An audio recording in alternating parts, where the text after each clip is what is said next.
जब श्री कृष्ण कंस का वध करने और मथुरा को पापमुक्त करने लौटे, पूरे 11 वर्ष और 56 दिन बीत जाने के बाद ठाकुर जी मथुरा पधारे तो माता देवकी की आंखों में अश्रु छलक आए। वर्षों की प्रतीक्षा और पुत्र वियोग की वेदना आज उनके आंचल में उतर आई थी। देवकी जी ने ठाकुर जी को देखा, सुंदर 2 भुजाओं वाले, वाणी में मधुरता, देह में दिव्यता, परंतु एक मां की दृष्टि कुछ और खोज रही थी। उन्होंने धीरे से कहा, जब मैंने तुझे पहली बार देखा था उस समय तू 2 भुजाओं वाला नहीं था, तू तो चतुर्भुज था। तेरे हाथों में शंख, चक्र, गदा और पद्म थे।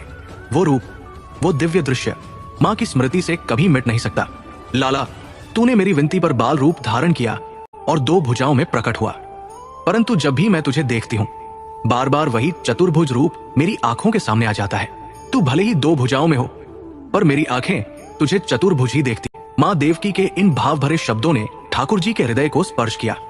उन्होंने उसी क्षण एक नियम बना लिया, अब जब जब मैं अपनी जननी देवकी के सम्मुख रहूंगा, मथुरा और द्वारका की लीलाओं में ठाकुर जी सदैव चतुर्भुज रूप में ही विराजमान रहे।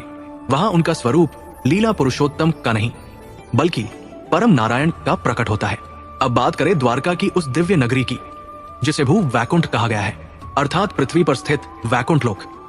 वहां कोई साधारण पुरुष, स्त्री या जीव नहीं होता, प्रत्येक आत्मा दिव्य होती है। द्वारका में ठाकुर जी चतुर्भुज है, चतुर्भुज रूप में ही रहूंगा। इसी कारण बलराम जी चतुर्भुज है, देवकी जी और वसुदेव जी भी चतुर्भुज रूप में स्थित है। आप द्वारका के किसी भी मंदिर में जाइए, चाहे श्री द्वारकाधीश मंदिर हो या रुक्मिणी मंदिर, आपको सभी चतुर्भुज है। यहाँ तक कि श्री राधा रानी, जिनका स्वरूप ब्रज में 2 भुजाओं वाला है, द्वारका में चतुर्भुज रूप में विराजमान होती है। क्यों? क्योंकि द्वारका लीला भूमि नहीं है, ये योग भूमि है। ये केवल भक्ति का केंद्र नहीं बल्कि ज्ञान और वैराग्य का धाम है।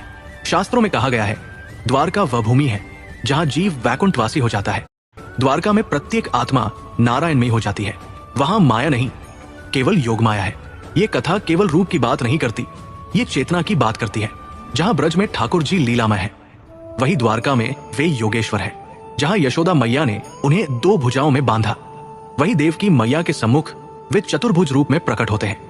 जहां ब्रज की धरती ममता और प्रेम से भरी है, वही द्वारका की भूमि योग, वैराग्य और दिव्यता का प्रतीक है। यदि आपको ये कथा अच्छी लगी तो वीडियो को लाइक करें और हमारे साथ और भी दिव्य कथाएं सुनने के लिए सब्सक्राइब करना न भूलें।